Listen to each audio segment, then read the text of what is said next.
So, today, you have one type of problem that's going to be in your assignment today.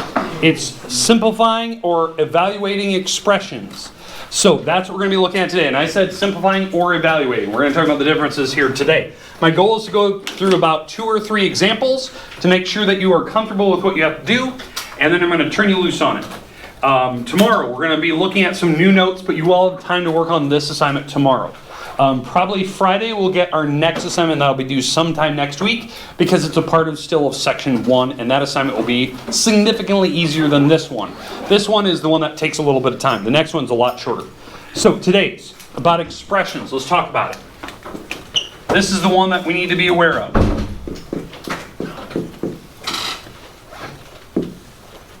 That's an expression, right? Is there anything I can do to that thing as it sits? No. No. You can't add the 3x plus 4y, they don't even have the same variable. I can't divide by z because I don't even know what z is.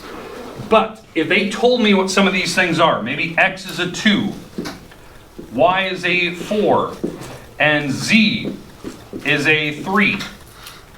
Now we can go evaluate as far as we can.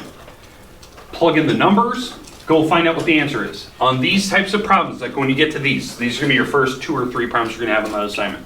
I think it's the 5 through 12 problems. Plug them in, show at least a few things in your work.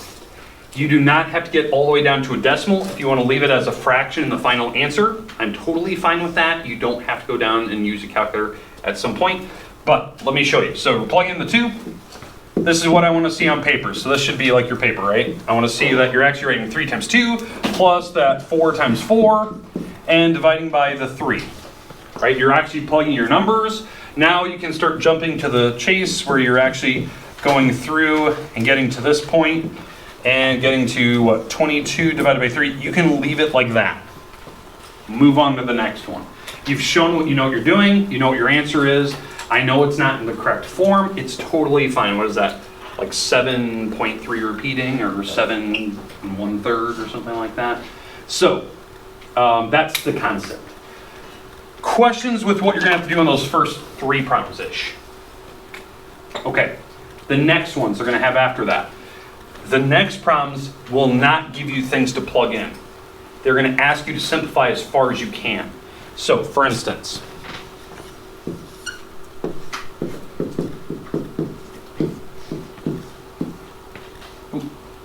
bracket. Something like that.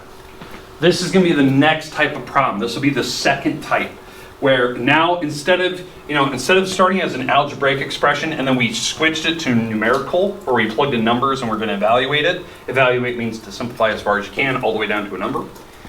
This is just algebraic through and through. There's nothing to plug in. There's no x, there's no y. They don't even tell you that in the instructions. It just says simplify. So, how do we simplify that? What's the rules? Distribute. Distribute what? The 2. You have to distribute the 2 through this parenthesis. So we distribute the 2, we get 2x plus 6. Now, do we need to distribute the 2 to the 7? No. No, it's not in the parenthesis. Now what? 6 minus 7. 6 minus 7. You get what, negative 1? Yep. Now, if you didn't do that step next, it's fine. You're probably not wrong. Some people will wait till last to do that. Next.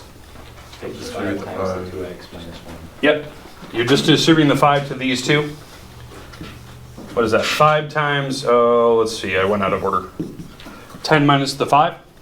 Sorry, 10x minus 5, and then we have the plus 5x.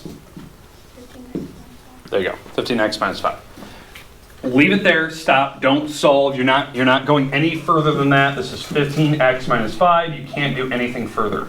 Don't tell me it's going to be 1/3 because you added the 5 across and divided by 15. You can't do that. There's no equal sign.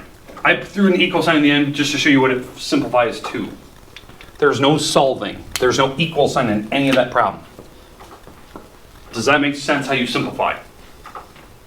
Don't solve for x. There's no x's to be solved for. There's no equation. Questions?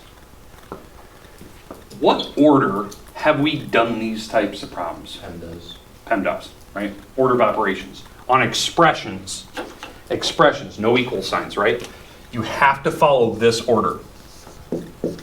Now, this is the part that some people get wrong. You'll see these on Facebook and Instagram where somebody throws out a stupid math challenge and the whole world erupts into chaos and they start, it separates families because they get so mad at the math problem. Just follow PEMDAS. You got to go through the order. Parentheses first, exponents next, and then multiplying or dividing. It doesn't matter which comes first, left to right. Once you've exhausted all of those, left to right, then you work on adding and subtracting, and it doesn't matter which one comes first, it's left to right. Now, you're thinking, well, this isn't hard. It's not.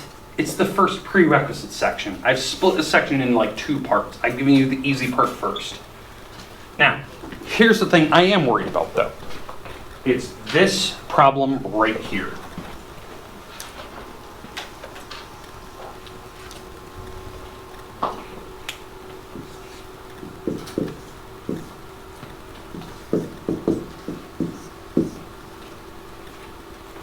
What do we need to do? Distribute 3. Don't add these 2 together. Parentheses first.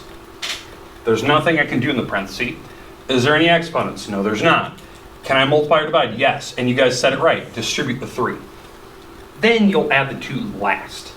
Don't say this is 5 and then distribute 5 because you'll get it wrong. I'm always going to have 1 or 2 people that do that and then like, oh, I got algebra wrong. Get over it. Questions with those easy problems? Okay. The last problem that you're going to have in your homework, there's like 3 types of problems. There's that evaluate one where you have to plug in, you take the algebraic, you plug in the numbers, you make it numerical, you simplify. This is the second style of problems. It's like the middle ground, like the 19 range, or 80s range. These. The last 3 problems are straight up numerical. There's all numbers in it, but they are wicked. There's parentheses and fractions and things going on. And I just want to see how you do without me showing you. So I'm going to give you the rest of the time today. That's about 15 minutes or so, a little bit more. You can start working on this. Are you going to get done? I don't know, maybe. I'm going to go through a couple of these freebies tomorrow. And I will give you some more time to work on it tomorrow even. So even if you turn it in today, I might hand it back to you tomorrow just so we can go over a couple freebies. Now, here's the thing. On your assignment, here's the things I require. When you look at your piece of paper, I need to see your name at the top. I need to see the date. I need to see what period you guys are. You're period 6, and then I need the page numbers. Page 15, blah, blah, blah, blah, blah. That's the stuff I need to see on the top of your page. I don't care where. I just need to have that stuff at the top somewhere.